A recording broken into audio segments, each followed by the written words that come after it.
Papa Dudut. Ako nga pala si Joel, 40 years old. Kabilang sa mga may kondisyon na dwarfism.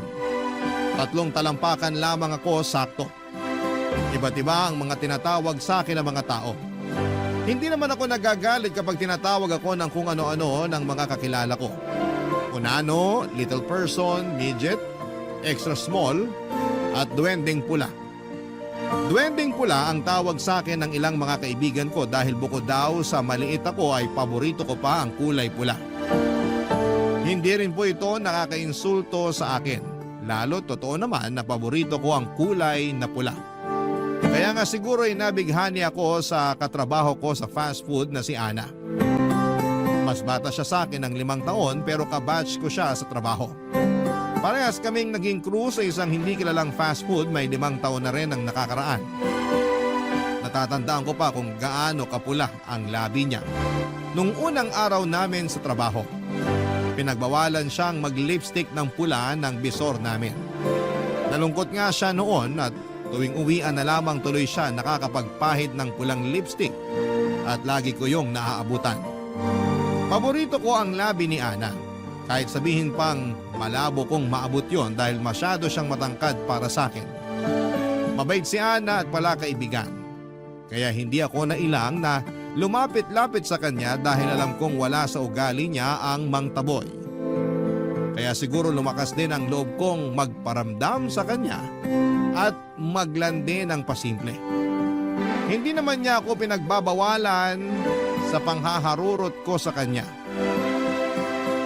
Kaya mas lalo tuloy akong ginanahan at mas lalong lumakas ang loob ko. Kahit madalas na tinatawanan at pinagtitripan lamang ako ng katrabaho, kaibigan at kaidarang kong si B-Boy, ay hindi ko naman pinapansin ang panunukso ni B-Boy dahil alam ko na lahat naman ng tao ay may tsansa sa mga bagay na pangarap nila. Pangarap ko po siya na matagal na at alam ko na may tsansa ako sa kanya. Isang araw ay sinubukan ko ang swerte ko sa panghaharot ko kay Ana. Confident ako noon palibasa ay bagong gupit at ahit ako. Gwapong-gwapo ako sa sarili ko kaya kinuha ko ang opportunity na yon para lalong lumapit kay Ana, Papa Dudut.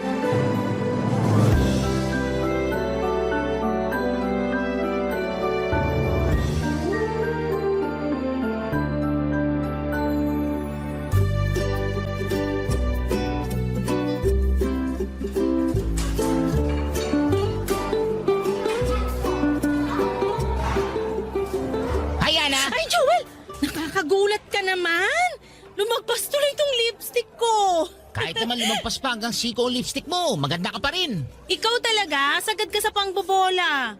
Nakalanghap ka na naman ng mainit na mantika sa kitchen, no? Hindi lang nakalanghap, natalsikan pa. Paano ka matatalsikan ang taas ng lutuan? Joke! Paibaba yung talsik ng mantika eh.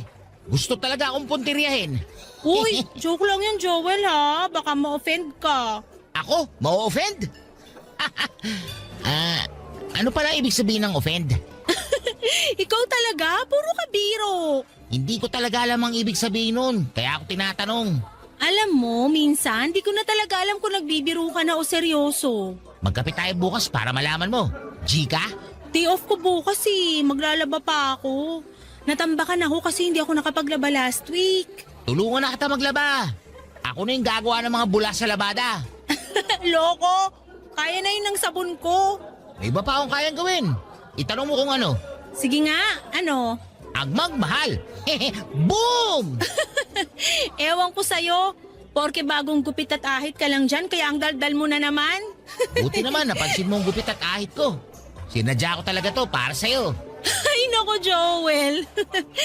O sige na, uwi na ako. Ayokong gabihin sa daan. Ingat kayo ni B-Boy pag-uwi, ha? Bye, Ana. Ang magmahal. Boom! Tigilan mo nga ako, B-Boy.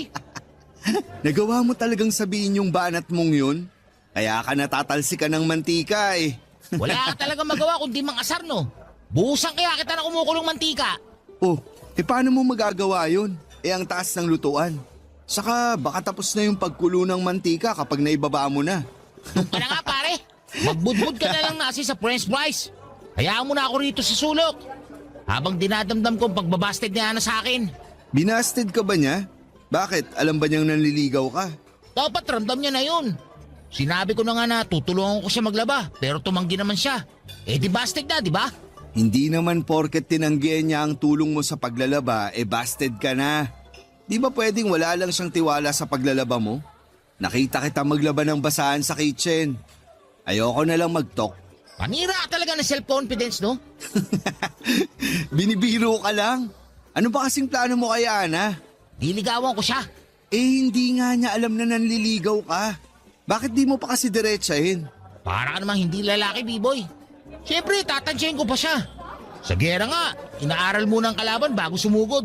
Ganon din sa panliligaw. Galingan mo ha. Kasi nakipagpustahan na ako sa mga katrabaho natin na mapapasagot mo si Ana. Ginamit nyo pa talaga ang love life ko para magsugal. Dahil ang pag-ibig ay isang sugal. Boom!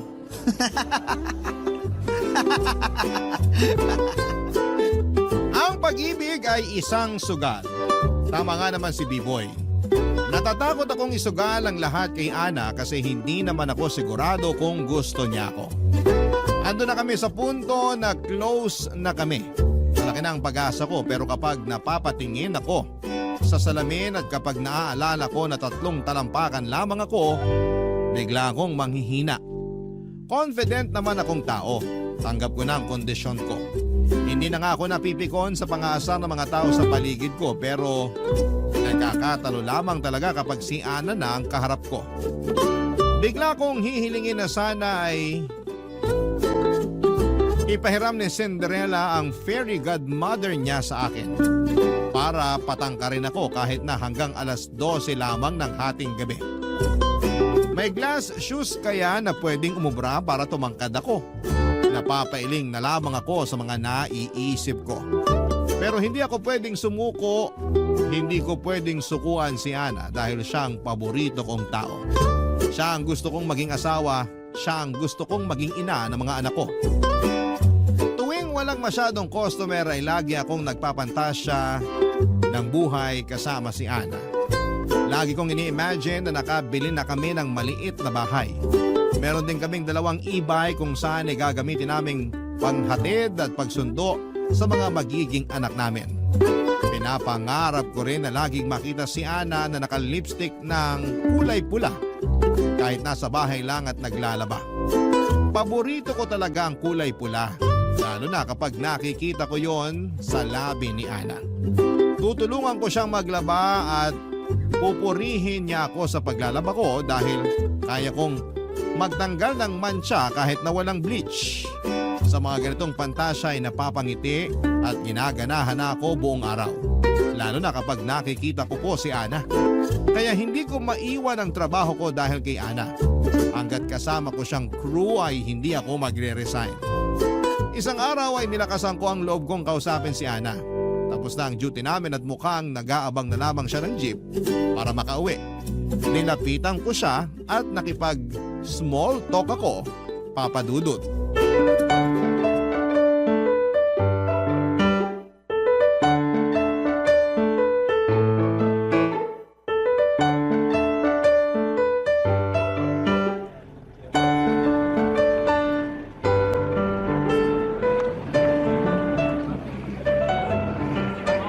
Hello, Ana. Hi, Joel. Pauwi ka na rin? Oo, pero hihintayin muna kita makalis para safe ka. Ang sweet naman. Thank you, ha. Sweet talaga ako. Mahihiya lahat ang may diabetes sa tamis ko. Nagbibiro na naman siya. Pinapatawa mo talaga ako lagi. Kung kailangan mo ng 3 talampakang payaso, andito lang ako ha. Payaso? Kailangan mapula ang labi mo. Papahiramin kita ng lipstick para dyan. Ana, bakit nga pala hindi ka nakalipistik ngayon? Nasanay kasi ako na tuwing uwian mapula ang labi mo. Napansin mo pa talaga yon? Naubos na yung lipstick ko. Sa sahod pa ako makakabili uli. Mukha na ba akong maputla? Hindi ko babagay kapag wala. Kahit para kang humigop ng suka, maganda ka pa rin. Gusto mo ba bilang kita ng lipstick? Ano bang brand at kulay? Ay hindi na, nakakahiya naman sa'yo. Luho ko yung lipstick kaya kailangan ako bumili nun. Thank you pa rin, Joel. Isipin mo na lang, regalo ko yun sa'yo. Gusto ko lang talaga makitang mapula ang labi mo. Ha? Ana, pwede ba ako Erwin! Sino si Erwin? Ay, sorry, kababata ko at manliligaw. Halika, papakilala kita. Hi Ana, ready ka na umuwi? Erwin, si Joel nga pala. Kaibigan at kawork ko rito. Joel, siya si Erwin. Manliligaw ko. Hi. Hi din. Nagtatrabaho si Erwin sa kabilang fast food. Yun dun sa ikalawang kanto. Dun ba? Tanong ko lang Erwin, bakit malilit yung sineserve yung manok dun? Saka, puro balat lang yung may lasa. Paabutin nyo naman hanggang laman. Baka natsyempohan mo lang. Malalaki yung sineserve naming manok dun. Pati sa kanin, maraming serving. Parang hindi naman. Yung isang buong rice nyo, parang half rice lang namin. Tapos madalas puro tutong pa sa inyo. Uy, Joel! Baka nga natsyempohan mo lang. Lagi naman akong bantay sa kitchen namin. Kaya alam ko na hindi madamot sa serving dun. Lagi ka palang bantay sa kitchen nyo eh. Bakit hindi mo mabantayan yung lasa ng fries nyo? Bakit lasang basang Manila paper na may konting asin at betchin? Parang may galit ka sa fast food namin ah. Sorry naman sa perfect na fast food nyo. Uy, grabe siya oh. Ana, hayaan mo ba tong si Erwin na laitin ang fast food natin? Ha? Ako pa tong nang lait? Huwag ka nagsasabi ng hindi maganda sa iba. Masama yun. Lalo na sa harapan pa ni Ana. Turn off yun, pre. Joel, tama na. Ikaw nga itong nagsimulang manglait eh. Pero... Halika na, Erwin. Bago pa masira gabi ko. Joel, bago ka mampuna ng iba, tingnan mo muna yung sarili mo. Ha? Maliit na payo lang. Hinila na ni Ana si Erwin kaya hindi na rin ako nakasagot pa. Saka wala na rin naman akong ibang pwedeng masabi pa. Tinira na niya ang itsura ko. Ano pang ilalaban ko roon? Mas lalo tuloy akong nanliit dahil sa pagkakapanalo ni Erwin. Pinagmasdan ko na lamang sila na pumara ng jeep at ako naman ay naiwang mag-isa sa entrance ng fast food namin. Nahiyaran ako sa inasal ko. Hindi naman ako mayabang o mapanglait. Tinamaan lang kasi ako ng selos nang malaman kong nanliligaw si Erwin kay Ana. Naunahan ako sa paborito kong dalaga. Masama ang loob kong pumasok muli sa fast food at dumiretso ako sa kitchen at binantayan ang mga pinipritong manok at sinasalok na mga kanin. Sinigurado kong sakto ang dami at size. Nakita ko ng manager namin at pinauwi na ako. Hindi na pala pwedeng tumambay doon kapag tapos na ang duty, kaya wala akong ibang nagawa kundi ang umalis. Hindi muna ako umuwi ng bahay at naglakad-lakad muna ako pagkalabas ko ng fast food namin. Nagpahangin at nagpakawala ng kahihiyan na inabot ko kina Ana at kay Erwin. Mas lalo pa ako nahiya nang maalala ko kung paanong nagalit si Ana sa akin. Kasalanan ko naman, yon ang unang beses na nagalit siya sa akin at hindi ko yon natanggap kaagad. Hanggat maaari ay gusto kong malambing at mabait sa akin si Ana. Kaya niready ko na ang sarili ko kinabukasan para mag-sorry sa kanya. Baka pwede ko na ring mai-segue sa kanyang balak kong panliligaw. Kaya lang kinabukasan, Papa Dudut, nang handa na akong kausapin si Ana, siya naman itong biglang umiwas. Sinubukan ko siyang sundan pero hindi niya ako pinansin. Galit pa rin pala siya sa akin. Buong araw akong hinuhuli ang kanyang tingin pero kahit ang mga mata niya ay mailap sa akin. Ganon na ba kasama ang ginawa ko sa manliligaw niyang si Erwin, Papa Dudut? Barangay Love Stories. Barangay Love Stories. Isang linggo na ang lumipas pero hindi pa rin ako pinansin ni Ana. Sobra naman ata ang isang linggo para magtanim siya ng sama ng loob sa akin.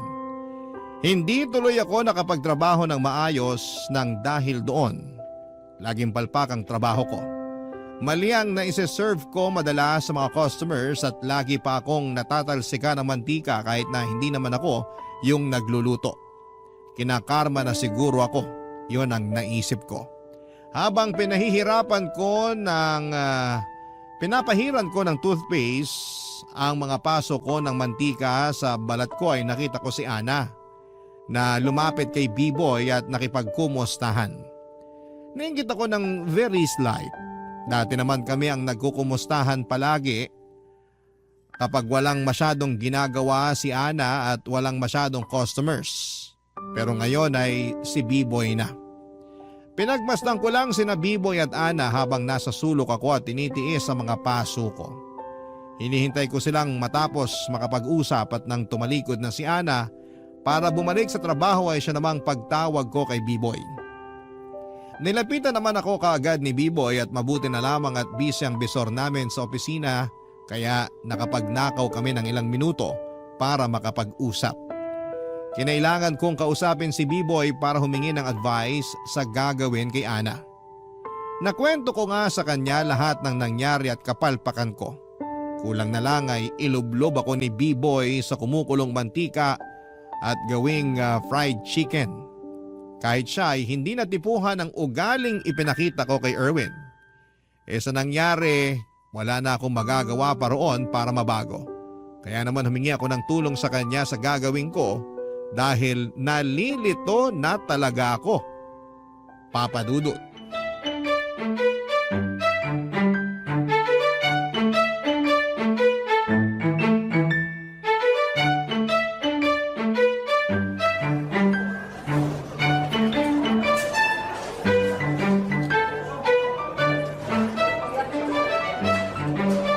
Tukmul ka talaga, Joel. Mas lalo mo lang pinausad ang laban ni Erwin kay Ana. Alam mo namang kahinaan ko ang selos. Pinagsisihan ko na yun. Magsisi ka talaga. Gabi-gabi na kaya siyang sinusundo ni Erwin. May dala palagi na french fries at burger mula ron sa fast food nila. Anong laban natin dun? Masyala ang benta nila kaysa rito sa fast food natin. Natikman mo na ba yung french fries nila? Lasang Manila paper na pinrito. Masarap kaya ang fries nila. Nilalait mo lang kasi nagsiselos ka. Ay, ano bang gagawin ko ngayon? Hindi ko kaya nagalit sa akin si Ana eh. Nagsorry ka na ba? Sinusubukan ko namang lapitan siya. Pero parang hindi niya ako nakikita. Baka hindi ka niya talaga nakita. Alam mo na. Sige, kuntingayin mo ulit yung malatak yan ng LPG na height ko. Huwag ka talagang magkakamali magsuot ng asul. Sinasabi ko na sa'yo. Sige, lahit pa! Busog ka na? Pinapatawa lang kita. Namumula ka na kasi sa galit. Hindi to dahil sa galit. Kanina pa ako natatalsikan ng mantika. Tingnan mo, kahit mantika, galit sa ginawa mo. Ibuhos ko pa ang mantika na yun sa lababo para mabura na sa mundo. Pati sa mantika, galit ka. Hindi ko na kasi alam ang gagawin ko. Ayoko nang patagalin ng tampuhan namin ni Ana. Alam mo naman na hindi kumpletong araw ko kapag hindi ko siya nakakausap. I-chat mo na lang sa Facebook. Mag-sorry ka ulit. Magpaliwanag ka. Ewan ko, parang ayaw niya na akong kausapin kahit kailan eh. Ang bilis mo namang panghinaan ng loob. First time kasi nangyari to sa amin ni Ana. Ngayon lang siya nagalit sa akin. Ewan ko ba naman kasi sa'yo kung bakit mo nagawa yun? Nabakatyo ka tuloy sa panlalait mo kay Erwin. Regaluhan ko kaya si Ana. Ano naman ang ibibigay mo? Lipstick. Mahilig siya sa lipstick eh. Hanapin ko yung pinakamapula. Hindi naman materialistic si Ana. Ayaw nga niya na nireregaluhan siya, di ba?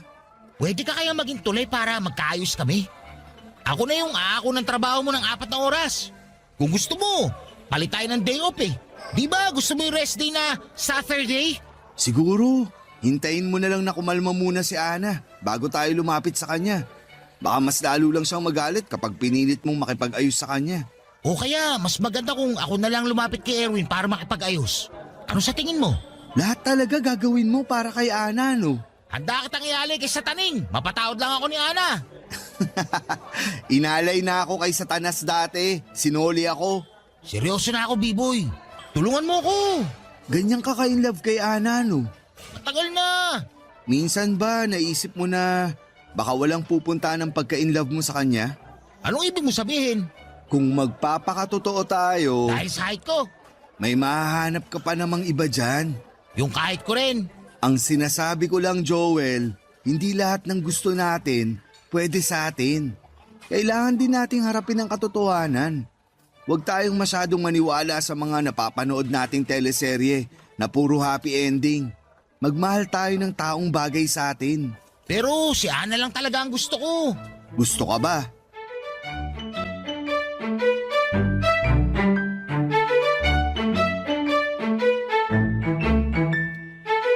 Natahimik ako bigla sa sinabi ni B-Boy. Walang alinlangang gusto ko si Ana pero si Ana gusto rin ba ako? Oo, mabait siya sa akin pero baka hanggang doon lang yon.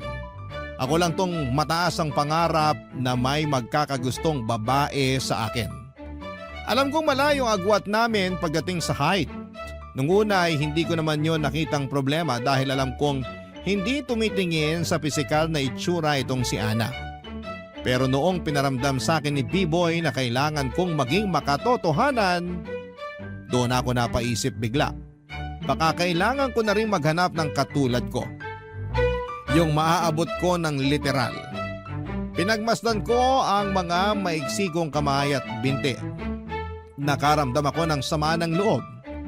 Bakit kailangan sa akin pa ibigay ang problemang ito? Hindi naman ako masamang tao. Pero bakit sa akin ipinasa ito?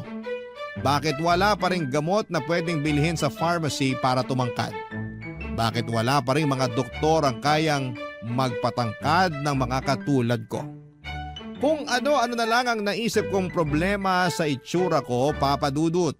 Hindi ko naman dati masyadong pinagtutuunan yon ng pansin dahil nagawa ko na yung tanggapin. Napansin ni B-Boy na sumama ang loob ko sa huling tanong niya. Kaya naman bumawi siya at sinabing marami siyang nabasang mga kwento sa Facebook na nagkatuluyan sa huli kahit gaano pa yon kaimposible.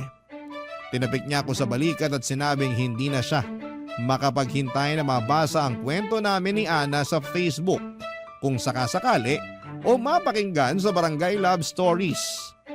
Doon pa lang ako muling nakabawi sa confidence ko. Buong araw ay wala akong ibang iniisip kundi si Ana at kung paano ako makakabawi sa kanya. Napangiti ako nang makaisip ako ng pwedeng magawa para mapatawad niya. Noong break time ko ay nagmadali akong pumunta sa tindahan malapit sa isang elementary school. Bumili ako doon ng mga candy na parang lipstick. Mura lang ang mga yon. Nang maibulsa ko na ang mga yon ay nagmadali na akong bumalik sa fast food para harapin si Ana.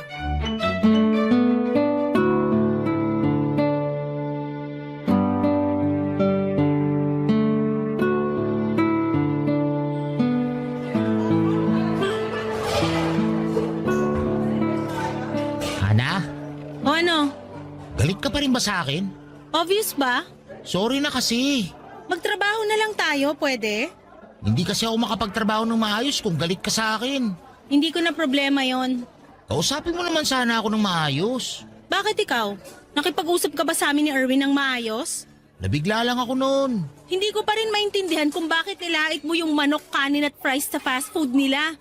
Inaano ka ba ng mga pagkain nila? Binugbog ka ba ng manok at patatas nila? Kasi naman nakaramdam lang ako ng... Nang ano? Ay... Siguro nainggit lang kasi ako na mas malakas ang aircon sa fast food nila. Saka mas mabango yung ginagamit nilang mantikas na pamprito. Hindi pala talsik di tulad ng sa atin. Niloloko mo ba ako? Sorry na talaga, Ana. Nagsisisi na ako sa ginawa ko. Kung gusto mo, pag dumalaw ulit dito si Erwin, magsosorry din ako sa kanya. Wala nang kaso yung kay Erwin. Kinausap ko na siya. Ay naman pala eh. Napatawad niya na pala ako. Bakit ikaw ayaw mo pa? Kasi hindi ko inaasahan namang babastos ka ng ibang tao. Hindi yun yung Joel na kilala ko. Mabait at marespeto yung Joel na nakakasama ko. Pero yung pinakita mong kagaspangan nun? Grabe! Parang hindi kita kilala. Wala na ako ibang magagawa para mabawi yung ginawa ko.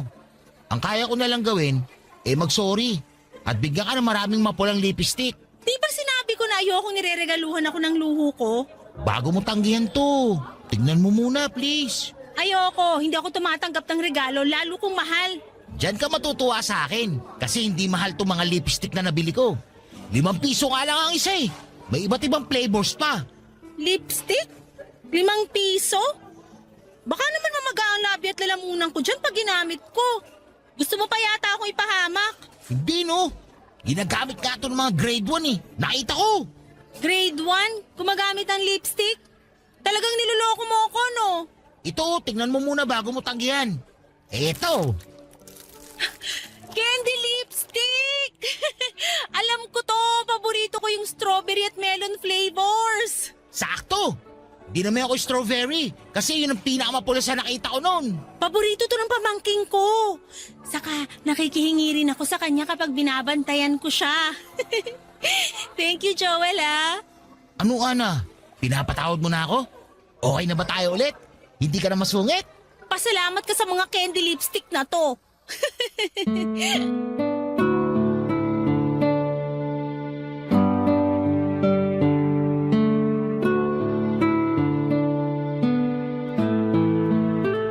Tuwang-tuwa si Ana habang isa-isang binuksan ng mga candy lipstick. Ang hindi niya alam ay mas doble ang sayang nararamdaman ko habang pinagmamasdan siyang inaamoy at pinapahid sa kanyang labi ang mga candy lipstick na ibinigay ko sa kanya. Napaka-simple lang talaga ni Ana. Yun talagang nagustuhan ko sa kanya, Papa Dudut. Ang dali lang niyang mapasaya. Hindi rin niya ipaparamdam sa iyo na kakaiba ka. Kaya nga siguro lumakas ng todo ang loob ko na lapitan siya at subukang ligawan. Kasi alam ko na hindi niya ako huhusgahan tulad ng iba. Pero ewan ko ba, may chance na noon para sabihin ko sa kanya na gusto ko siyang ligawan habang nasa good mood siya. Pero habang nandun kami sa senaryong yon, ay para bang tumiklop ulit ako. Hindi dahil sa mga sinabi ni B-Boy nung una, kundi dahil sa akin. Dahil na-realize ko, Papa Dudut, na isang ginto itong si Ana. At isang lalaking karapat dapat sa ginto ang dapat mapunta sa kanya. Bakit bigla kong naramdaman na para lang akong isang tanso at hindi para sa isang ginto? Pero hindi ako tumagal sa mundong ito para panghinaan lamang lagi ng loob. Maraming beses na ako nakasubok na maliitin ng ibang tao. Literal. Pinatibay na ako ng mga hindi magagandang salita ng mga tao. At hindi yon naging hadlang para habulin ko ang mga pangarap ko. Katulad na lamang ni Ana. Siya ang nasa tuktok ng lahat ng mga pangarap ko. At alam kong makukuha ko siya dahil maayos akong klase ng tao. Makukuha ko siya dahil alam ko kung paano magmahal ng totoo. Alam ko kung paano magpahalaga ng ginto.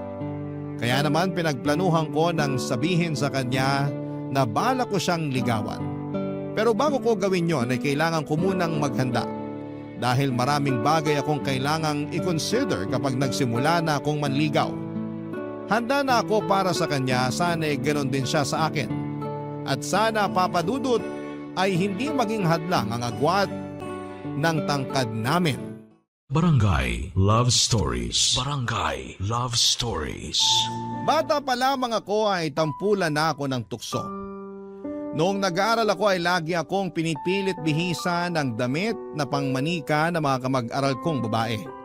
Gusto nila akong paglaruan at pagtawanan sa harapan ng mga crush nila. Tuwing may okasyon sa pamilya namin ay lagi akong binabalibag ng mga pinsan ko.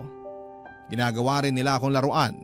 Lagi akong tinitingnan ng mga tiyahin ko na may awa sa mga mata nila. Lagi ko silang naririnig na nagbubulungan kung sino ang tatanggap sa akin bilang asawa. Pasimple silang magtatawanan at saka makukonsensyang bigla.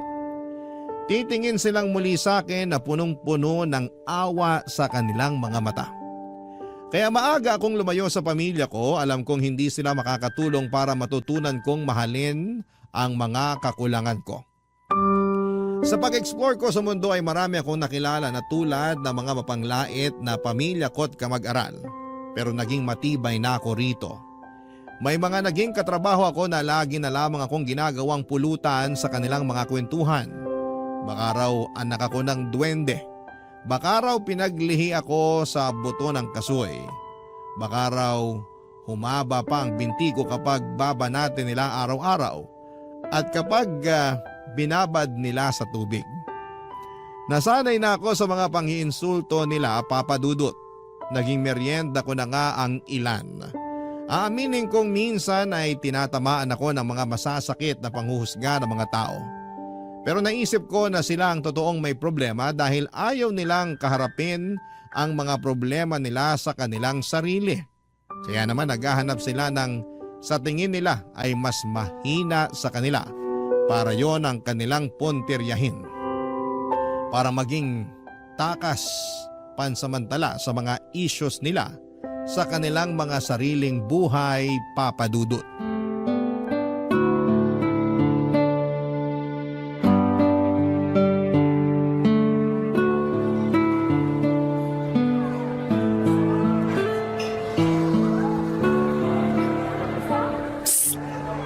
Joel, Uy, Ana, bakit? halika rito, dali. Ano yun? Bakit kailangan natin magtago? May chismis? Ikaw ang nachichismis dito. Ah, ganun? Okay lang. Sanay na ako dyan. Ano ka ba? Pag nakarating yung chismis na to sa boss natin, lagot ka. Ha? Ano bang klaseng chismis yan? Nagbebenta ka raw ng mga imported na tsokolate sa mga crew at customer? Oo. Gusto mo ba? Meron pa akong natitira sa bag ko. Teka, kukunin ko lang. Hindi ka pwedeng magbenta ng tsokolate rito sa trabaho. Bawal yan. Hindi mo ba nabasa yung company policy natin? Yung first page lang ang nabasa ko eh. Hindi ko naman kasi maintindihan lahat. Ang daming English. Basta nakasulat doon na bawal magbenta ng kahit na anong klase ng pagkain ng crew sa mga katrabaho niya at mas lalo sa customers. Bakit naman? Marangal naman na trabaho ang pagbebenta ng tsokolate ah. Marangal nga, pero wala naman sa lugar. Kaya itigil mo na yan bago pa makarating sa bisor natin. Ayoko nga. Gagalingan ko na lang magtago pag nagbebenta ako. Joel, Saka, tulong din to sa mga katrabaho natin na gusto makabili ng tsokolate na pasalubong sa mga mahal nila sa buhay. Mas mura ang benta ko kaysa sa mga grocery. Kaya makakatipid sila. Joel Pati naman yung mga eh. anak ng mga customer natin na naumay sa mga mamantikang pagkain natin. Deserve nila ang panghimagas na tsokolate. Hindi ka talaga papaawat, no? Di talaga. Gipit ka ba? Sorry kung ganito na ako magtanong. Kasi parang sapat naman yung sahod mo rito. Wala kang utang na binabayaran, matipid at masinop ka sa pera. So bakit? Basta, may pinag-iipunan lang. Ano? Basta nga. Kung luho lang yung pinag-iipunan mo, wag mo nang itawid yan dito sa trabaho. Magbenta ka sa labas ng fast food, wag dito. Baka malagot ka talaga sa bisor natin pag nahuli ka. Ako na nagsasabi sa'yo. Nag-iipon ako para sa future dates natin. Future dates? Kasi gusto ko, ready ang bulsa ko kapag lalabas na tayo para mag-dates. Hindi naman pwedeng pamasahe lang ang puhunan ko sa dates natin, no? Bakit tayo magde-date? Para makilain natin ang each other. Kilala na natin ang isa't isa, diretsahin mo ko. Kasi gusto ko ligawan ka. Kaya Joel, pag nabenta ko na lahat ng tsokolate sa bag ko, kahit sa mo gusto, libre ko. tigilan mo na yung kakabenta ng tsokolate rito sa trabaho. Masama yan. Yan lang ba ang kaya mong isagot sa akin? Paano naman yung tungkol sa panliligaw ko sa'yo? Joel, lumapit lang ako sa'yo ngayon para awatin ka sa pagbebenta mo ng tsokolate. Sige, titigilan ko to. Pero ano muna sagot mo sa panliligaw ko? Excuse me nga muna. Baka hinahanap na ako sa labas.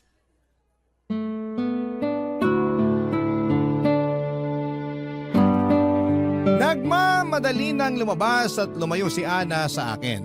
Pinagmasdan ko ang likuran niya habang palayo sa akin. Bigla ko naalala ang unang beses na nabasted ako. Ganon na ganon din.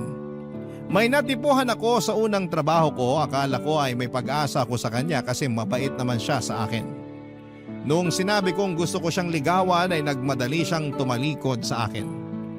Mula noon ay iniwasan na niya ako at nalaman ko na lamang sa mga katrabaho ko na pinagtatawanan niya ako dahil ang lakas daw ng loob kong manligaw. Hindi ko naman daw siya kayang maabot. Nasaktan ako doon pero hindi ako sumuko sa pag-ibig. Ilang babae na rin ang sinubukan kong ligawan pero pare-parehas lamang sila na tinatalikuran ako bigla kapag sinabi ko nang gusto ko silang ligawan. Kahit nakarami na ako ng mga nang busted sa akin ay nagpatuloy pa rin ako. Alam kong darating din ang tamang babae sa akin na hindi na ako kukutyain at tatanggapin kung ano lamang ang meron sa akin. At dumating nga si Ana. Pero nanganganib na maulit ang nakaraan ko nang talikuran din niya ako matapos kong sabihin na bala ko siyang ligawan. Tinigil ko na nga ang pagbebenta ng tsokolate at naging klaro na sa akin na wala namang patutunguhan ang pag-iipon ko dahil hindi naman ako pinagbigyan ni Ana na ligawan siya. Pinamigay ko na lamang ang mga natitira kong tsokolate sa mga customers naming bata. Nagpatuloy ako sa trabaho para makalimutan ko ang pangbabasted ni Ana sa akin. Iniwasan ko rin si Ana at alam kong napansin niya yon. Dahil sa gilid ng mga mata ko ay nakikita kong panayang sulyap niya sa akin. Mas lalo lang tuloy akong nahirapang tanggapin ang pangbabasted niya sa akin. Pinagpatuloy ko ang pag-iwas sa kanya ng mga sumunod na araw. Paraan ko yon para makapag-move on na. Napansin nga ni B-Boy ang pag-iwas ko at sinabi ko sa kanya na binasted na ako. Tinapik na lamang niya ako sa likuran at sinabing hindi pa tapos ang laban. Nainis ako kay B-Boy noon kasi binubuhay pa niya ang pag-asa sa puso ko gusto ko na ngang mamatay ang nararamdaman ko. Hanggang isang uwian ay nilapitan ako ni Ana at hindi ko alam kung paano siya haharapin noon. Sapagkat durog pa rin ang puso ko sa pangbabasted niya. Sana man lang ay makaramdam siya, Papa Dudut.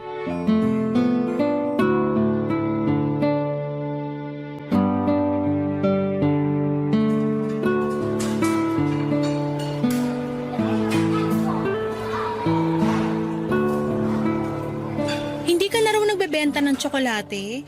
Nachismis lang sa akin ang mga katrabaho natin. Bawal, di ba? Pero marami ka pang natira sa bag mo. Sayang naman yun kung langgam lang makikinabang. Pinamigay ko na lang sa mga customer nating bata. Ang sweet naman. Thank you. Wala ka na bang natira dyan kahit isang piraso lang? Kahit yung nilalanggam na. Wala na. Ang tipid mo namang sumagot. Sumasagot lang naman ako sa kung anong tanong mo. Naninibago lang. Dati kasi isang tanong 10 sagot ka eh. Nakakamiss yun. Sa susunod na lang ako sasagot ng 10. Galit ka ba sa akin? Hindi ako pwedeng magalit sa'yo. Iniiwasan mo kasi ko eh. Busy lang.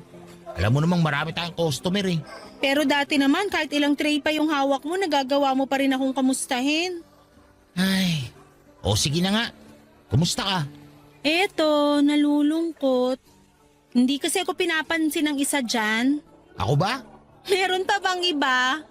Huwag ka nga ganyan, Ana. Anong wag akong ganito? Huwag mo na akong pasahin at paikutin. Alam mo namang marupok ako eh. Ha? Huwag ka namang panggap na hindi mo alam ang sinasabi ko. Binasted mo ako, di ba? Binasted? Nung sinabi ko sa'yo naliligawan kita, nagmadali kang layuan ako. Tinalikuran mo ako. Ano ba tawag doon? Pangbabasted na pala yun ngayon? Ganun ang ginagawa ng mga nililigawan ko noon eh. Tatalikuran nila ako kapag sinabi kong liligawan ko sila. Tapos, inulit mo pa. Aaminin ko, nabigla ako nung sinabi mo na gusto mo akong ligawan. At aaminin ko na una kong naisip yung height mo. Sabi na eh. Katulad ka rin pala ng iba. Hindi ka pala naniniwala sa height doesn't matters. Pero nung naalala ko lahat ng ginawa mo sa akin, sa pagmamap mo sa sahig na dinadaanan ko para hindi ako madulas, kasi alam mong hindi ako maingat maglakad. Sa paghihintay mo sa akin sa labas ng fast food hanggang makasakay ako ng jeep.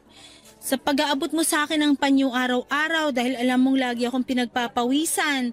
Sa pagtatanggol mo sa akin kapag inaaway ako ng mga customer at sa candy lipstick. Marami pang iba pero ito yung malinaw kong naaalala. O tapos? At walang nakagawa nun sa akin. Ikaw lang. Lahat sila puro tangkad lang pero ikaw, halimaw ka sa kabaitan. Sinasabi mo lang yan para hindi sumama ang loob ko sa height ko. Nagsasabi ako ng totoo. Paano si Erwin? Binasted ko na siya mula nung inabutan mo ko ng candy lipstick. Kung ganun, wala na ba akong kakompetensya ngayon sa'yo? Wala na. Panalo na ba ako kung ako maliligaw sa'yo ngayon? Depende sa flavor ng candy lipstick na ireregalo mo sa akin. Pinagbigyan din ako ng tadhana sa wakas. Ilang beses na akong nasaktan sa pag-ibig, naka-jackpot din ako sa bandang huli. Akala ko lahat ng tatalikod sa akin ay babasted sa akin. Hindi pala ganon lagi ang kaso. Tulad po ni Ana na nabigla lang. Masyado naman kasi ako at walang preno. Habang nag-uusap kami ay umiikot muli sa utak ko ang pangarap kong maliliit na bahay para sa amin. At mga makukulit at maliliit naming mga anak. Ang dalawang e-bike na panghatid at pangsundo sa mga anak namin at ang ipopost kong love story namin sa Facebook na mapapakinggan din sa Barangay Love Stories. Marami na ako naging plano para sa amin ni Ana. Ganon siguro kapag sigurado ka na. Nang dumaan ang jeep na sasakyan ni Ana ay hinawakan ko ang kamay niya at tinanong kung pwede ko ba siyang ihatid sa kanila. Ngumiti si Ana at hindi binitawan ang aking kamay. Proud siyang sinabay ako sa jeep habang magkahawa kaming dalawa. Sa ngayon, Papa Dudut ay patuloy pa rin po ang panliligaw ko kay Ana. Dinoble ko ang pagsisikap na patunayan sa kanya na karapat dapat ako sa matamis niyang oo. Walang palya ang pagbili ko ng mga candle lipstick na nagdadala ng ngiti sa mapula niyang labi. Hindi na rin ako tinutokso pa ni B-Boy lalo't inaabangan na niyang mapasagot ko si Ana para manalo na siya sa pustahan. Gagamitin daw niya ang perang mapapalalunan niya para pang-date sa isa naming katrabaho. Nainggit ata sa ligawan namin ni Ana kaya nakisabay na rin siya. Maraming salamat po sa pagpili ng aking kwento at hangad ko na nakapagdala ko ng pag-asa sa mga katulad kong hindi pinagpala sa height at itsura. Totoong may kulang sa atin, aminin na po natin. Pero oras na dumating ang isang taong magmamahal sa atin ng totoo, hindi natin mararamdaman pa ang kakulangan na yon dahil sa wakas, kompleto na tayo. Muli maraming salamat po sa inyo, Papa Dudut. Ang inyong forever kapuso at kabarangay, Joel. Dear Papa Dudut, meron ba kayong tao na hindi ninyo gusto dahil galit kayo sa kanya? Ako kasi ay meron. At yon ang stepfather ko. Pero bago ko ikwento sa inyo, isa-isa ang mga dahilan kung bakit hindi ko siya gusto at galit ako sa kanya. Pabati muna ng isang magandang tanghali sa inyong lahat, avid listener at certified kabarangay na talaga ako since nadiskubre ko ang programa ninyo na Barangay Love Stories noong pandemic. Marami akong natutuhan sa mga kwento ninyo lalo na pag ito ay tungkol sa pamilya. Kaya nga na-inspire ako nito na magbahagi ng storya ko. Tawagin niyo na lamang po ako sa pangalang Lilibet, 31 years old at nagtatrabaho bilang loan officer sa isang bangko sa Quezon City. Pero ang kwentong ibabahagi ko ay magsisimula noong 20 years old ako. Noong edad kong yon, ay may pinakilala sa akin ang mama ko na lalaki. Si Sergio na boyfriend daw niya. Pero imbes na matuwa ay nagalit ako sa mama ko dahil para sa akin ay wala siyang karapatang pumasok sa isang relasyon matapos siyang lokohin at iwan ang tatay ko noong 8 taong gulang pa lamang ako. Hindi sila kasal at matagal na silang hiwalay. Papa's girl ako pero lumaki ako sa poder ng mama ko. At sa paglipas nga ng panahon ay napatawad na ng mama ko ang papa ko at piniling maging civil ang relasyon nila sa isa't isa. Kahit na may sarili ng pamilya ang tatay ko.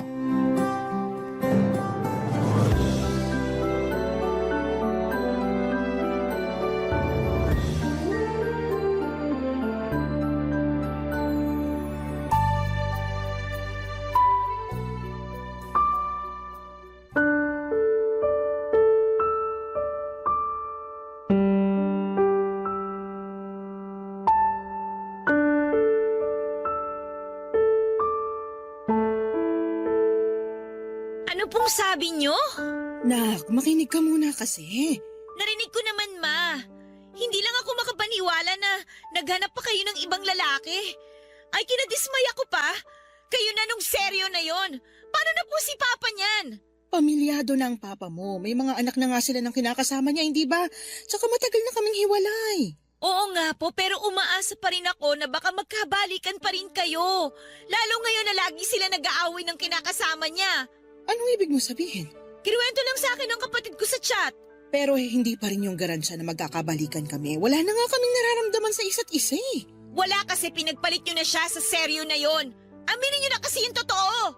Hindi ko pinagpalit ang papa mo. Siya nga yung unang nagloko sa amin eh. Siya yung unang nang iwan at ng babae. Pero wala na rin kayo pinagkaiba sa kanya. Anong walang pinagkaiba sa kanya? Dahil lang ba nagka-boyfriend ako? Ganun na nga po. Ano ba kasing hindi mo maintindihan sa sitwasyon? Si Sergio eh, ngayon ko lang nakilala. Kami ng papa mo matagal nang hiwalay. Kahit na. Para sa akin ganun na din po yun. Galit ka lang sa nangyari kaya ganyan ka magsalita. po ako galit. Sobrang sama din po ng loob ko sa inyo. Gusto nyo kasing palitan sa buhay ko si Papa. Papa mo pa rin siya. Hindi ko siya tinatanggalan ng karapatan sa'yo. Mabait naman si Sergio. Sigurado magugustuhan mo siya pag nakilala mo siya ng gusto. Basta, bigyan mo muna siya ng pagkakataon. At bakit ko naman gagawin yun? Para makuha niya yung loob ko at lalo ako mapalayo sa Papa ko? Lilibet naman, bakit magganyan ka? Kung makapagsalita ka sa akin, parang ang laki-laki ng kasalanan ko sa'yo ah. Malaki talaga! Wala akong ginagawang masama. Hindi ako katulad ng papa mo na naglukot ng iwan dahil pinagpalit niya tayo sa iba. Bakit nang siya? Mabilis mo lang napatawad. Pero ako na nanay mo na sinaktan niya, pinaiyak, ininsulto nung mga panahong yon. Ako na nanay mo na mag-isang nagpalaki sa'yo at nag-aruga. Ganyan mo tratuhin ngayon porque nagka-boyfriend lang ako? Nangako kayo sa akin na hindi kayo magbo-boyfriend. Pero hindi niyo yun tinupad. Tapos magtataka kayo kung bakit ako ganito sa inyo ngayon? Pero hindi pa rin sapat na dahilan yon. Sapat na dahilan yun, Ma. Alam ko na hindi na mabubuo ulit yung pamilya natin. Buo naman ang pamilya natin kahit nung dalawa lang tayo, di ba? Pinaramdam ko naman sa yung pagmamahal ng dalawang magulang. Bonus na lang na maayos ng relasyon namin ng papa mo. Alang-alang sa'yo, kaya nakakasama mo na siya at nakakausap. Kaya ano bang sinasabi mo na hindi buong pamilya natin? Para sa akin, hindi pa rin normal ang pamilya natin. Ang gusto kong pamilya yung katulad sa mga kaibigan ko at sa mga kaklase ko. Yung magkasamang tatay at nanay nila sa iisang bubong. Ganun naman tayo dati bago naglukong tatay mo, di ba? Mas pinili niya yung babae niya kaysa sa atin kaya hinayaan ko na lang siya. Eh di umamin din kayo. Anong inamin ko? Na hinayaan nyo na lang na lumayo sa atin si Papa. Ano bang pinagsasasabi mong bata ka? Siguro nga kayo talaga yung may kasalanan kung bakit siya ng babae. Ano? Hindi totoo yan! Talaga lang ha? Diba? Kulang na lang ipagpalit nyo noon yung pamilya natin sa trabaho nyo. Kaya nga kayo lagi nag-aaway ni Papa eh. Kasi nagkukulang na kayo sa kanya. Hindi totoo yan! Kung may naging pagkukulang man ako sa kanya, hindi pa rin yung sapat na dahilan para maglukos siya. Tsaka, wala kang karapatan na pagsalitaan ako ng ganyan dahil hindi mo alam yung sakit na pinagdaanan ko ng mga panahong yon. Kung may alam ka lang, kakarampot. Kaya ayusin mo yung pananalita mo sa akin, Lilibet. Papa Dudut, matagal-tagal din naman na naging single mother ang nanay ko bago niya nakilala si Sergio. Super close kami as in. Hindi lang kami magnanay, mag-best friend din ang turingan namin sa isa't isa. Kaya nagalit ako ng husto sa kanya noong naging sila ni Sergio kasi nangako siya sa akin noon na hindi na siya magkakaroon ng karelasyon. Tapos mamukat-mukat ay meron siyang pinakilala. Kaya nga kahit anong paliwanag niya ay hindi ko siya pinakinggan. Nagalit ako sa kanya kasi sinira niya ang pangako niya sa akin. Nagtampo ako at nagrebelde pero patuloy pa rin nakiusap sa akin ang mama ko na huwag ko siyang tratuhin ng ganon dahil nasasaktan siya. Kaya lang mas nasasaktan ako ng mga panahong yon at para sa akin yung nararamdaman ko lang ang mahalaga. Simula noon ay lumayo ang loob ko sa kanya at hindi na ako nagkukwento sa kanya ng araw ko katulad dati. Madalas na rin akong naiinis sa kanya kahit na wala naman siyang ginagawa sa akin. Hindi na rin ako nakakatagal nakasama siya sa isang lugar. Kaya lagi akong nagkukulong sa kwarto ko pag nandun siya sa sala o sa kusina. Nagmamadali rin akong tapusin ang pagkain ko para makaiwas sa kanya. Kundi kaya ay nagdadahilan na lamang ako para hindi siya makasabay sa pagkain. Ewan ko ba pero pakiramdam ko ay nasasakal ako sa presensya niya, Papa Dudut. At mas lalo lang nadagdagan ang galit ko sa mama ko nung dumalas ang pagpunta ni Sergio sa bahay namin, Papa Dudut.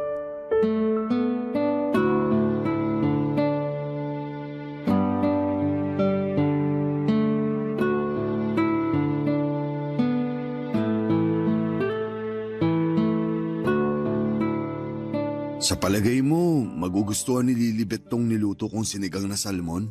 Oo naman, paborito niya yan. Alam mo kasi mahilig sa isda yung anak kong yon. At salmon ang paborito niya. Sunod yung bangus, tsaka tulingan. Ganun ba? Nakakatuwa naman kasi bihira lang sa mga kabataan yung mahilig sa isda eh. Madalas kasi karne ng baboy o manok. Kumakain din naman siya nun pero mas gusto niya talagang isda. Nung bata yun, pangarap pa nga niya maging isda. Talaga? Oo, ang weird pero pinagbigyan ko na lang. Binili ko ng costume ng isda. Katulad ng mga sirena? Hindi, buntot lang naman yun eh. Pero yung kanya, simula ulo hanggang paa isda talaga. Mukhang seryoso talaga siya sa pangarap niyang maging isda. Oo, kaya tawang-tawa ako pag naaalala ko yun. Papakita ko sa iyo yung picture niya mamaya pagkatapos natin kumain. Oh, nak, nandiyan ka na pala. Pasok na po ako sa kwarto. Ha? Mamaya na, maupo ka na muna rito para kumain. Busog pa po ako. Lilibet naman, paanong busog ka pa eh? Naririnig ko na yung tiyan mong kumakalam, tsaka nagluto ang Tito Seryo mo ng sinigang na salmon. Di ba paborito mo yon? Oo nga naman.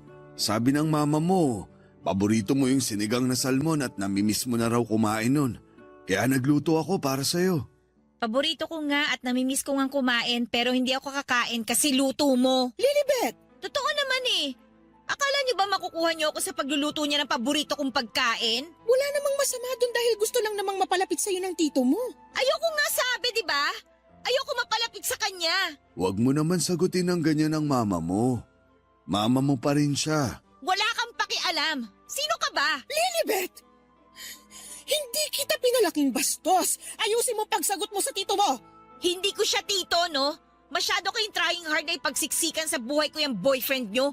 Nakakainis tuloy lalo. Hindi ako trying hard at hindi ko pinagsisiksikan sa'yo si Seryo. Ang sa akin lang, igalang mo pa rin siya kahit na hindi mo siya gusto. O sige po, igagalang ko po siya katulad ng gusto nyong mangyari. Pasensya na po kayo, tito. Pero ayoko pong kumain ng luto nyo kahit na mukhang masarap at paborito ko pa. Kasi kahit na ano pong gawin ninyo, hinding-hindi nyo po makukuha ang loob ko. Kung si mama na uto po ninyo, ibahin po ninyo ako. Para sa akin, walang pwedeng pumalit sa posisyon ng papa ko sa buhay ko. Hindi ibang tao at lalong hindi kayo. O ayan ma, ginalang ko na po siya katulad ng sinabi nyo. Sana wala na kayong problema doon ha? Ay, ewan ko sa'yo. Hindi ko na alam kung anong gagawin ko. Sabi ko naman sa inyo, gusto ko nang pumasok sa kwarto ko. Pero pinipilit niyo akong kumain kasabay niyo eh. Hindi ako makikipag-family bonding sa inyo kasama ang lalaking yan. Gusto lang naman ng mama mo na kumain ka. Kung ayaw mo pala nakasama ako, ayos lang naman. Basta kumain ka pa rin kasi mukhang gutom ka na. Itutulog ko na lang tong gutom ko. Hindi ako kakain ng niluto mo. Diyan na nga kayo! Lilibet, bumalik ka rito! Pasensya ka na sa anak ko ha. Hindi ko naman siya ganyan pinalaki pero nagbago lang siya nitong naging tayo. At kahit na anong gawin, hindi ko maintindihan yung dahilan niya. Hayaan muna natin siya. Baka kasi kailangan niya pa ng panahon para matanggap yung relasyon natin. Siguro naninibago pa lang siya. Pero naniniwala naman ako na magiging maayos pa rin ang lahat. Salamat, Seryo. Maraming salamat talaga. Walang anuman. Tara, kumain na tayo. Sige, hahatiran ko na lang mamaya si Lilibet sa kwarto niya. Papadudot nagtatrabaho bilang chef ang stepfather ko at sa restaurant na pinagtatrabahuhan niya sila nagkakilala ni mama. Teacher naman ang mama ko. Basta ang sabi lang niya sa akin noon ay tingin daw ng tingin sa kanya si Seryo kahit na tapos na itong magluto sa harap nila ng mga katrabaho niya. At napansin pa nga yun ng iba nilang mga kasamahan kaya tinukso sila. At bago sila umalis sa naturang restaurant ay naglakas loob daw si Seryo na kuhanin ang numero ng mama ko at doon na sila nagsimulang mag-usap. Kung ilalarawan ko ang personality ng stepfather ko ay masasabi kong mabait talaga siya. Mahinahon magsalita at maalaga. Nakikita ko kung paano niya asikasuhin si mama kapag nasa bahay silang dalawa. Pinaghahanda niya ito ng pagkain at baon para sa pagpasok nito sa trabaho at inahatid sa university na pinagtuturuan nito bago siya pumasok sa pinagtatrabahuhan niya. Hindi rin siya nagmimintis sa pakikipaglapit ng loob sa akin.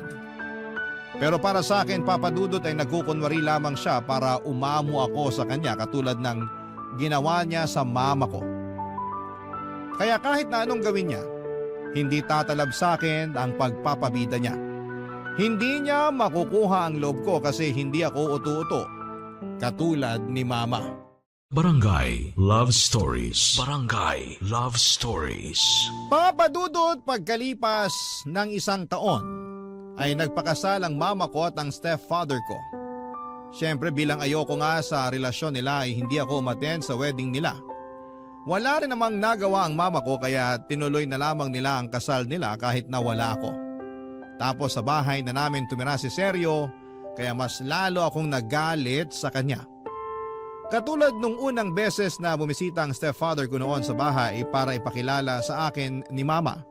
Consistent pa rin siya sa pagkuha ng loob ko kahit na asawa na niya ang mama ko. Pero hindi pa rin ako bumigay kasi ayoko nga sa kanya. Para sa akin ay siyang rason kung bakit wala nang chance na magkabalikan ang mama at ang papa ko. Nang mga panahon kasi na naging sila ng mama ko, on the rocks na ang relasyon ng tatay ko sa kinakasama niya. Umasa ako na baka kapag naghiwalay ang papa ko at ang kinakasama niya, ay magkakabalikan sila ni mama para maging buo na ang pamilya namin. Pero dahil nga sa mga nangyari, tinanggap ko na lamang na hindi ako makakaranas na magkaroon ng buo at masayang pamilya. Kaya nga hindi lang isip ko ang sinira ko or sinarado ko para sa relasyon ni na mama at Sergio, kundi maging ang puso ko na rin. Para sa akin ay wala nang saysay na makasama ko pa sila sa isang bubong lalo na at malaki na naman ako at alam kong kaya ko na ang sarili ko. Kaya nga lingid sa kaalaman ng mama ko, Papa Dudut. Nag-apply ako ng trabaho habang nag-aaral. Bale, pumasok po ako bilang waitress sa isang coffee shop, Papa Dudut, at nung nakaipon na ako ng pera ay sinakatuparan ko na ang matagal ko nang pinaplano noon, Papa Dudut.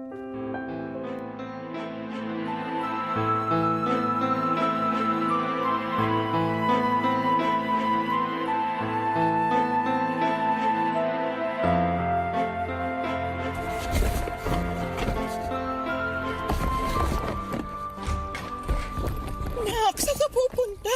Bakit ka naglalagay ng damit sa bag mo? Hindi po ba halata? Aalis na ako sa bahay na to. Bakit aalis ka? Saan ba punta mo? Wala na po kayo doon, no? Tsaka, ang lakas naman ng loob yung tanungin ako kung bakit ako aalis. Hindi man lang kayo marunong makaramdam dyan. Naturingan pa namang nanay ko kayo pero wala rin. Dahil ba to sa pagpapakasal namin ni Sergio? Ano pa nga ba? Yun lang naman yung problema natin dito di ba? Nagmamahalan kami. Ano bang mali doon? Maling-mali yun kasi nagpatali ka na talaga sa kanya. Hanggang ngayon ba naman pinipilit mo pa rin na magkakabalikan kami ng papa mo? Oo! Umaasa pa rin ako pero sinira nyo na yung pag-asang yun. Kaya ngayon nakasal na naman kayo, mas maganda siguro kung bumukod na ako.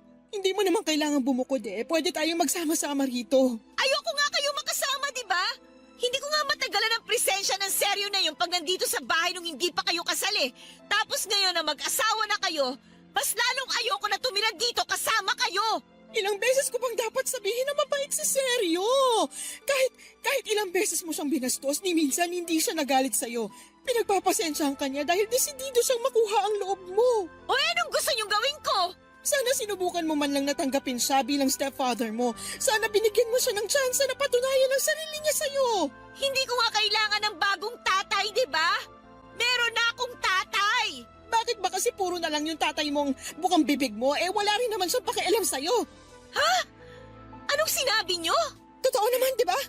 Kailan ba yung huling beses na nakapunta ka sa bahay nila? Tsaka sabi mo, ayaw sa'yo nung kinakasama niya. Madalas ka pang paalisin kaya sabi ko pag inulit niya pa yon, ako nang makakalaban niya. Kahit na mukhang wala nang pakialam sa akin ng papa ko, hindi pa rin dahilan yung para pilitin niyo ako mapalapit sa asawa ninyo. Nak naman, ba't pa kasi ganyan ka? Bakit ang tigas ng puso mo sa stepfather mo?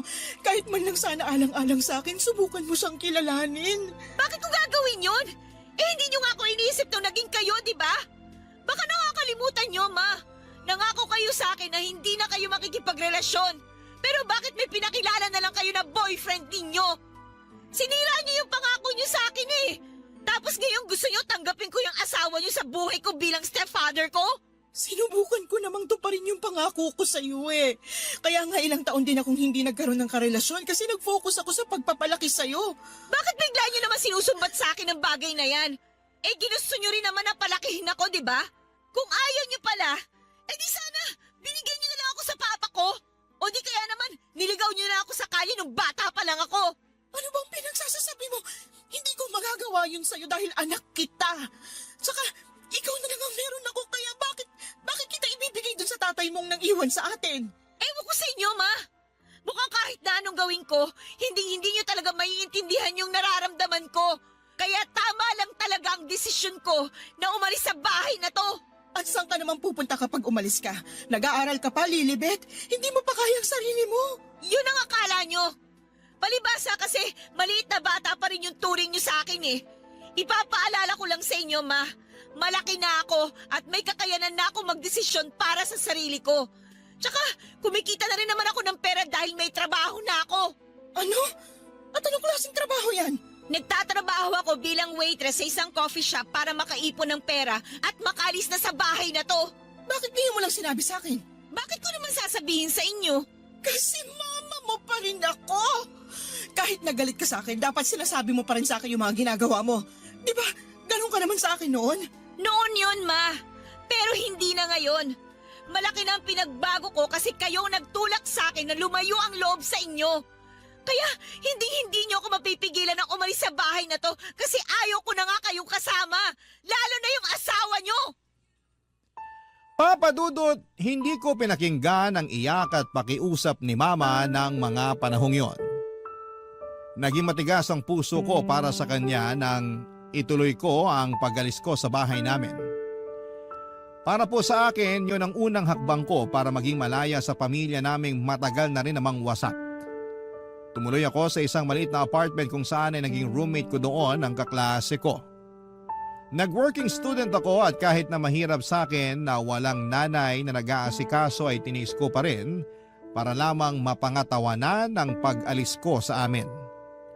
Laging tumatawag o nagchat-chat sa akin ang mama ko pero hindi ko siya sinasagot o sinisin man lang.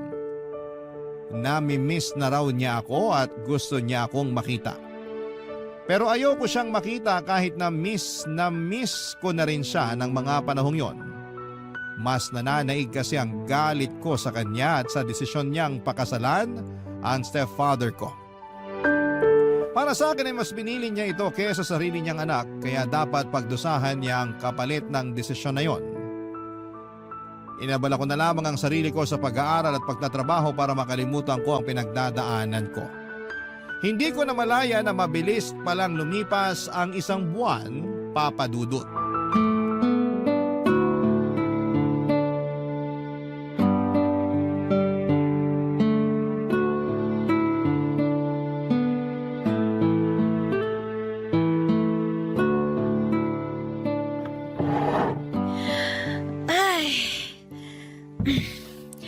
Sa wakas, nakaupo rin. Nakakapagod tong araw na to, grabe. Oo nga eh. Buti na lang closing na. Kaya nga eh, sakit na naman ang katawan ko nito. Eh hindi pa naman ako kagad makakatulog nito pag uwi sa apartment. Mag-review pa kasi ako para sa exam namin bukas. Medyo gahol na nga eh. Pareho tayo. Medyo gahol na rin ako kasi busy din sa ibang school activities. Nasabi mong member ka rin ng publication nyo, di ba? Oo. Ang galing mo nga kasi napagsasabay-sabay mo yan. Pati nag-working student ka rin. Hindi ka ba nahihirapan? Kasi ako talagang hirap na hirap eh. Nahihirapan ako pero masaya naman ako sa ginagawa ko eh. Masaya rin naman ako sa ginagawa ko. Kasi kumikita na ako ng pera. Nabibili ko na yung mga gusto ko. Pero nakakapagod pa rin talaga. Pagod ka na physically, pagod ka na rin mentally. May choice ka naman kung gusto mo nang tumigil sa pagtatrabaho para makapag-focus ka sa pag-aaral mo. Di ba nabanggit mo na kaya ka pa rin naman pag-aralin ng mama mo kasi may trabaho naman siya? Oo, pero ayokong umasa sa kanya eh. Tsaka, kaya nga hindi na ako nakatira sa amin ngayon dahil galit ako sa kanya. Ah, okay. May conflict pala kayo. Oo, at galit ako sa kanya. Gusto mo bang malaman kung bakit? Sige, kung sasabihin mo. Galit ako sa kanya kasi nagpakasal siya dun sa boyfriend niya. Noon pa man, hindi ko natanggap yung relasyon nila. Bakit? Kasi umaasa pa rin ako noon na magkakabalikan sila ng papa ko. Kaya nga nagulat ako tsaka naggalit nung malaman kong may iba na siya. Tapos napuno talaga ako nung nagpakasal sila. Para kasi sa akin, sinira niya yung pangako niya na hindi makikipagrelasyon sa iba eh. Sandali. Ibig mo bang sabihin hiwalay na sila ng papa mo bago siya nagpakasal dito sa boyfriend niya? Oo, matagal na. 8 years old pa lang ako. Hindi naman sila kasal, pero nagsama sila sa iisang bubong. Kaso, nagloko si Papa eh. Naghanap ng ibang babae dahil masyadong busy si Mama sa trabaho. Kaya para sa akin, kasalanan niya kung bakit nasira ang pamilya namin. Para sa akin, kung may pagkukulang man ng mama mo, hindi sapat na rason na humanap ng iba ang papa mo. Ano bang dapat ang ginawa ni Papa? Inayos yung pamilya nyo. Dapat mas inunawa niyang sitwasyon. Mas naging pasensyoso. Ewan ko. Pero para sa akin si Mama talaga yung may kasalanan. Wala naman ako sa posisyon para baliwalain yung nararamdaman mo.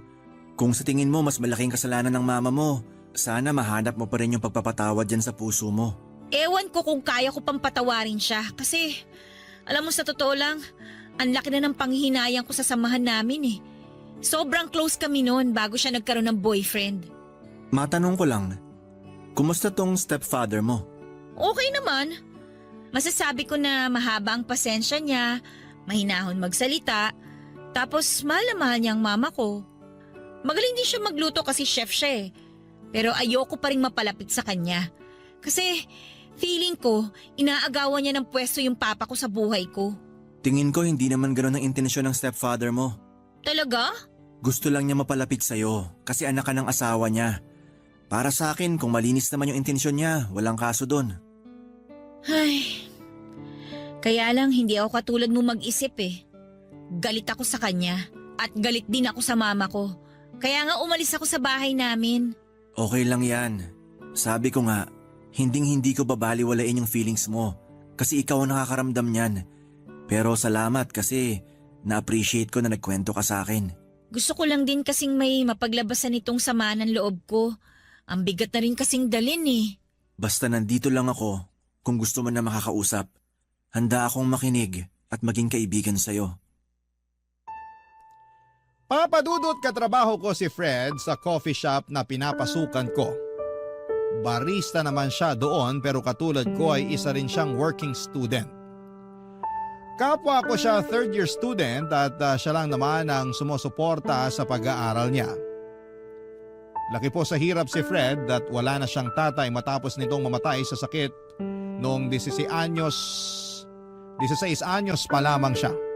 Tapos ay may 3 pa siyang nakababatang kapatid na pare-pareho ring nag-aaral. Ang mama lang din nila ang nagtaguyod sa kanilang magkakapatid kaya nga porsigido siyang tulungan ito. Doon na siya nag-working student para kahit paano ay hindi na niya iasa sa mama niya ang pambaon niya at panggasto sa eskwelahan. Mabait si Fred, gentleman at gwapo. In fact, maraming nagkakagusto sa kanya lalo na ang mga kapwa namin estudyante noon. May mga pagkakataon na siya lang talaga ang pinupuntahan ng mga ito sa shop namin para makasilay sa kanya. Noong una ay wala naman akong pakialam sa bagay na yon hanggang sa maging ako ay nagkagusto na rin kay Fred. Kaya lang ay hindi ako yung klase ng babae na umaamin sa mga crush nila magkamatayan man. Nagpatuloy ang pagiging close namin ni Fred hanggang sa siyang nag-confess na matagal na niya pala akong nagugustuhan. Doon na nga nagsimula ang espesyal naming pagkakaibigan lalo nang ligawan niya ako. Hindi nagtagal ay sinagot ko rin siya at naging kami at masayang masaya ako. Si Fred ang naging pahinga ko sa mga nakakapagod na sitwasyon at pagkakataon. At aaminin ko na doon ko mas naunawaan ng mama ko nang maging sila ng stepfather ko. Kaya nga hindi ko na lang namamalaya na unti-unti palang lumalambot ang puso ko sa mama ko. Sinisin ko na mga chat niya sa akin at nakikipag-usap na rin sa kanya sa call. Pero sandali lang naman yon. At kung may free time lang ako, madalas kasi busy ako sa trabaho at sa pag-aaral. Pero hindi ko pa rin sinasabi sa mama ko papadudot ang kinakaroonan ko. Hanggang isang araw ay nakatanggap ako ng chat mula sa stepfather ko na nagsasabi sa akin, Papa Dudut, na nasa ospital daw ang mama ko ng panahong yon. Barangay Love Stories. Barangay Love Stories. Papa Dudut, kahit na nagsimula na kaming mag-usap ulit ni Mama, ay hindi pa rin ako masyadong nagsasabi sa kanya. Siguro kasi ayoko lang na ibaba ang pride ko kaya nagmamatigas pa rin ako na tuluyan nang makipagbati na sa kanya. Lahat ng yon ay nakwento ko sa boyfriend kong si Fred at pinakinggan lamang niya ako hanggang sa gumaan ang nararamdaman ko. At kapag kailangan ko ng payo ay saka lang siya nagsasabi. Malaking bagay sa akin na nandyan si Fred para makinig sa mga hinaing ko sa buhay ko. Noong nalaman ko na nasa ospital si Mama ay nagdalawang isip pa akong puntahan siya kahit na alalang-alala na ako. Nahihiya kasi ako sa nanay ko at baka kung ano ang sabihin niya sa akin pero kinumbinsi ako ni Fred na puntahan daw namin si Mama. Bale, sinamahan niya ako. Okay naman na ang Mama, over fatigue lang daw. Ayos na ang pakiramdam niya pero pinayuhan pa rin siya ng doktor niya na manatili sa ospital ng ilang araw.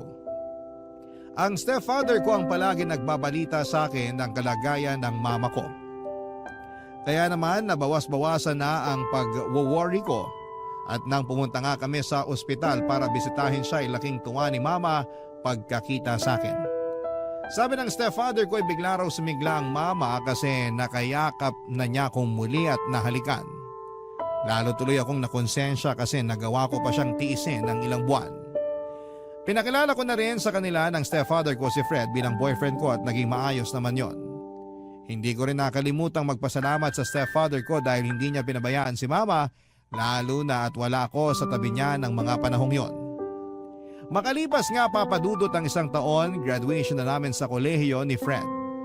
Siyempre umattend ang Mama at ang stepfather ko at sobrang proud na proud sila sa amin ng boyfriend ko. Niyakap ako ng mahigpit ni Mama at ganon din ako sa kanya. Paulit-ulit pa rin ako nag-sorry sa pagrebelde ko noon pero sinabi niyang matagal na niya akong napatawad. Hindi niya raw ako kayang tiisin kasi anak niya ako. Niyakap ko rin ang stepfather ko bagaman nandun pa rin ang pagkailang. Pero lalo kong napatunayan sa sarili ko na mabait talaga siya. Mapagkalinga at hindi marunong magtanim ng galit. Mabilis na lumipas ang 6 na taon na engaged na kami ni Fred after 3 years of living together. Plano na namin magpakasal sa susunod na taon. Simple lang naman ang proposal niya at ginawa niya yon sa movie date namin sa nirerentahan naming apartment 1 week after my 28th birthday. Pero hindi ako kaagad nag-post sa social media dahil sinulit muna namin ni Fred ang sandaling yon. Kaso syempre excited kami kaya naman plinano na namin lahat-lahat hanggang sa mga guest namin at role na gagampanan nila sa wedding namin. Church wedding ang gusto namin at alam ni Fred na pangarap ko ang ganong klase ng kasal. At kahit hanggang bago matulog ay nag-uusap pa rin kami tungkol sa kasal namin. Tapos may bagay na bumabagabag sa akin ang mga panahong yon. Dahilan para masabi ko ito sa mapapangasawa ko, Papa Dudut.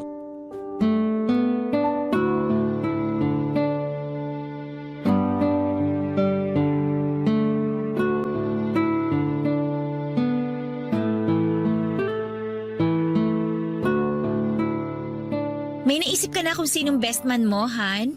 Oo, yung best friend ko si Luis. Naku, siguradong matutuwa yun. Sigurado yan. Tagal na nun hinihintay na ikasal tayo. Tapos inunahan na ako na siya raw dapat ang best man ko. Ikaw, may mga listahan ka na ba ng mga bridesmaid mo? May naiisip na ako pero tingnan ko pa rin kung sino yung makakapunta. Yung iba kasi nasa malayong lugar na nakatire tsaka nagtatrabaho. Karamihan sa kanila mga classmate ko nung college na naging kaibigan at parang kapatid ko na rin. Oo, tama rin naman. Pero bukas ko na iisipin kung sino-sino ang gusto kong maging groomsmen. Kaya nga, masyado tayong excited. Siyempre, sa wakas, mapapakasalan ko na yung babaeng mahal ko. Nako, kahit kailan, napaka-bolero mo talaga. Hindi kaya yun bola. Pagsasabi lang yun ng totoo. Oo na. Kahit kailan, napaka-sweet talaga ng boyfriend ko. Correction! Fiancé mo na ako. And soon to be your husband. Hindi na ako makapaghintay na matawag kang my husband. Ako rin. Tapos ikaw naman tawag ko sa'yo, my wifey. Parang habang tumatagal, lalo tayo nagiging corny, no? Ganon naman talaga pag in love. Oo na. Pero, kailan mo pala planong sabihin sa mama at stepfather mo yung tungkol sa engagement natin? Kailangan ba talaga? Hindi ko pa alam eh. Gusto ko sana silang sorpresahin at gawing extra special yung pagpapaalam ko sa engagement natin. Magandang idea yan. Basta sabihan mo lang ako ng pwede kong maitulong. Okay. Ay, Lalim nun ah. May problema ka ba, Han? wala naman. May iniisip lang Pwede mong sabihin sa akin. tungkol sa stepfather ko. Kung ano man yon, handa akong makinig. Hanggang ngayon kasi, hindi pa rin ako makapaniwala na magiging okay kami. 'Di ba? Natatandaan mo nun kung gaano ako kagalit sa kanya? Oo, natatandaan ko nga yun. Sinabi ko pa nga sa sarili ko na hindi niya makukuha yung loob ko. Na kahit na ano pang gawin niya, hindi niya mapapalitan sa buhay ko ang papa ko. Pero mali pala ako. Kasi sa paglipas ng mga taon, napalapit na lang yung loob ko sa kanya. Di ko na malayan. Nung unang beses ko palang nakita yung stepfather mo dun sa ospital, ramdam ko na mabait siyang tao. Nakita ko yung pagmamahal at pag-aalala niya sa mama mo. Kahit na mukhang puyat at pagod na rin siya sa pagbabantay. Tapos nung nagkakwentuhan kami, sinabi niya na takot siya nung sinugod niya sa ospital ang mama mo matapos mawala ng malay sa bahay niyo. Talaga? Oo, sinabi niya na hindi niya kakayanin sakaling mawala sa kanya yung babaeng pinakamamahal niya. Ramdam na ramdam ko yung takot at sensiridad niya. Kaya alam ko na nasa tamang tao ang mama mo. Tapos ako naman nagtanim ng galit sa kanya. Kasi akala ko sinira niya yung tsansa na magkakabalikan sina mama at papa. Eh kung tutuusin, wala naman talaga siyang sinira dahil matagal nang sira ang pamilya namin pagkatapos ng magloko ni papa. Hindi ko lang talaga matanggap na ginawa yun ng papa ko sa mama ko. Lalo na't close kami. Papa's girl talaga kasi ako eh. Pakiramdam ko tuloy, sama-sama akong anak. Nakaraan na naman yun. Nakapag-sorry ka na rin sa kanilang dalawa at maayos na rin ang relasyon niyo sa ngayon. Kaya nga masayang masaya ako kasi nahanap mo dyan sa puso mo yung pagtanggap at paghingi ng tawad. Ewan ko ba? Minsan naisip ko, hindi ko deserve magkaroon ng stepfather na kasing bait ni Seryo. Deserve mo. Kaya nga nagkakilala sila ng mama mo at naging mag-asawa. Salamat Hana sa pagpapagaan mo ng loob ko. Walang anuman. Basta isipin mo lang na pwede ka pang bumawi sa kanila ng mama mo. Kasi kahit na mag-asawa na tayo, sila pa rin naman ang magulang mo. Oo, babawi talaga ako sa kanila, lalong-lalo na sa stepfather ko.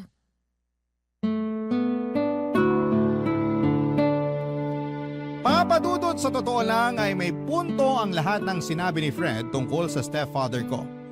Sa loob kasi ng ilang taon na naging bukas ako sa relasyon nila ni Mama, ay lalo kong napatunayan kung gaano siya kabuting tao. Kaya nga tuluyan ang lumambot ang puso ko para sa kanya. Pero nahihiya pa rin ako sa kanya kaya nga nakatulong ang pag-uusap namin yun ni Fred para maging buo ang desisyon ko sa pinaplano kong papel na gagampanan niya sa kasal namin ng fiancé ko. Hindi pa namin nasasabi sa parents ko ang tungkol sa engagement namin at planong pagpapakasal ni Fred. Naisip kong sorpresahin sila at ipaalam yon sa kanila sa birthday ng stepfather ko. Kabado nga ako pero buti na lang dahil pinakalma ko ng fiancé ko. First time ko kasing gagawin ng bagay na yon kaya sana'y magawa ko ng maayos at masabi ng malinaw ang lahat-lahat ng nasa puso ko. Simpleng dinner lang sa labas ang naging birthday celebration ng stepfather ko.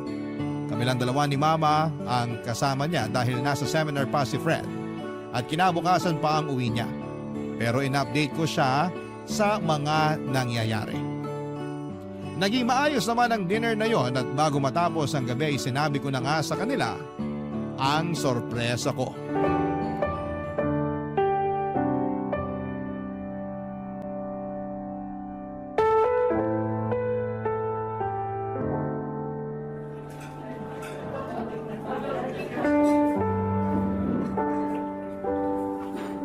Ma, may sasabihin po pala ako sa inyo ni Tito Sergio. Ano yun, anak? Ikakasal na po kami ni Fred. Nag-propose na po siya sa akin. Talaga? Kung ganun, masaya ako para sa inyo. Tingnan niyo po yung singsing na binigay niya, oh. Ang ganda po, di ba? Oo nga, ang ganda nga. Congratulations sa inyo ni Fred. Sa wakas, magkakaroon na kami ng apo ng mama mo. Ano ka ba naman? Hindi pa buntis si Lilibet ko, ikakasal pa lang sila. Papunta na rin yun doon. Oo na. Alam mo ba, tong stepfather mo, excited na talaga maikasal kayo ni Fred eh. Ang tagal nyo na rin kasing magkarelasyon at tingin talaga namin, kasal na lang ang kulang sa inyo. Oo nga po eh. Pero syempre, nag-ipon muna kami para naman handa kami kung sakaling pasukin na namin ang pagpapamilya. Sa ekonomiya kasi natin, parang ang hirap ng bumuhay ng isang bata. Pero masarap pa rin ang magkaroon ng anak. Kayang-kaya nyo yan ni Fred. Naniniwala ako sa batang yun pagdating sa pag-handle ng pamilya. Basta, tandaan nyo palagi na higit kanino man, magkakampi kayo. Lagi nyo yun isipin. Sakaling dumaan kayo sa mga problema bilang mag-asawa. Kayo laban sa problema, hindi kayo laban sa isa't isa. Tatandaan ko po yung mga payo nyo, Papa. Anong sabi mo? Tama ba yung narinig namin, Nak? Tinawag mong Papa ang Tito Sergio mo? Opo, Ma. Simula ngayon, Papa na po yung itatawag ko kay Tito Sergio. Salamat, Nak. Pakiramdam ko, yan na yung pinakamagandang regalo na natanggap ko ngayong birthday ko. Pasensya na kayo kung natagalan bago ko natanggap sa sarili ko na hindi ang tatay ko ang nagmahal sa amin ng mama ko, kundi kayo.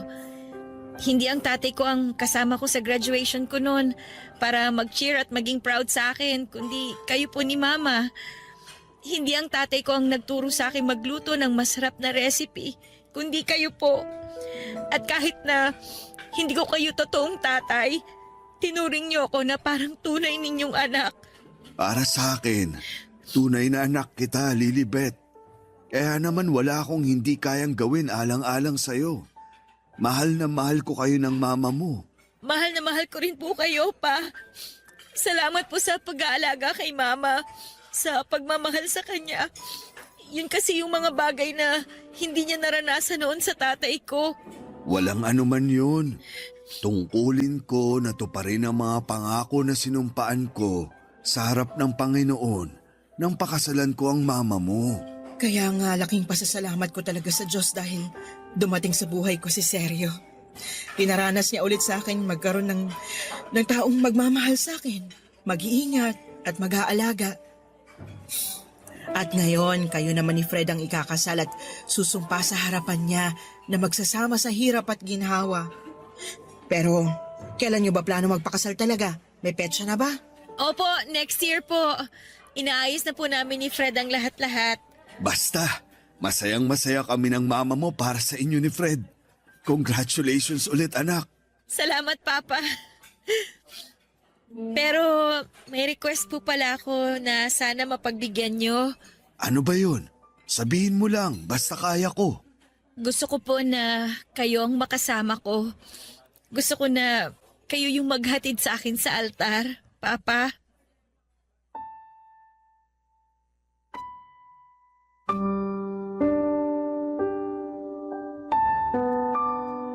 Papadudot nakita kong nangilid ang luha sa mga mata ng stepfather ko nang sabihin kong gusto ko na siyang maghahatid sa akin sa altar. Papunta sa mapapangasawa ko. Naiyak din si Mama kasi pareho nilang hindi ine-expect ang bagay na yon. Pero desidido na akong ibigay sa kanya ang tungkuling yon. Lalo na siya ang itinuring kong best man sa buhay ko. Sunod sa aking asawa na si Fred. Hindi nagtagal ay kinasal kami ni Fred at yon ang pinakamaligayang araw ng buhay ko. Sa kasalukuyan ay buntis na ako sa second baby namin ni Fred at masayang masaya ang mga magulang ko dahil nga nagkaroon na sila ng mga apo sa amin. Kitang-kita ko kung gaano sila ka-close sa mga anak namin, lalo na ang papa ko. Malaki rin ang pasasalamat ko sa Diyos dahil pinatunayan niya na hindi lahat ng tao ay katulad ng tatay ko. Dahil merong mga tao na katulad ni Papa Sergio, yung bang bukal sa puso kong magmahal at kumalinga. Hanggang dito na lamang po ang sulat ko, Papa Dudut, at maraming salamat po sakaling mapili po ninyong i-ere ang kwento ng buhay ko sa Barangay Love Stories. Ang inyong kapuso at kabarangay forever, Lilibet.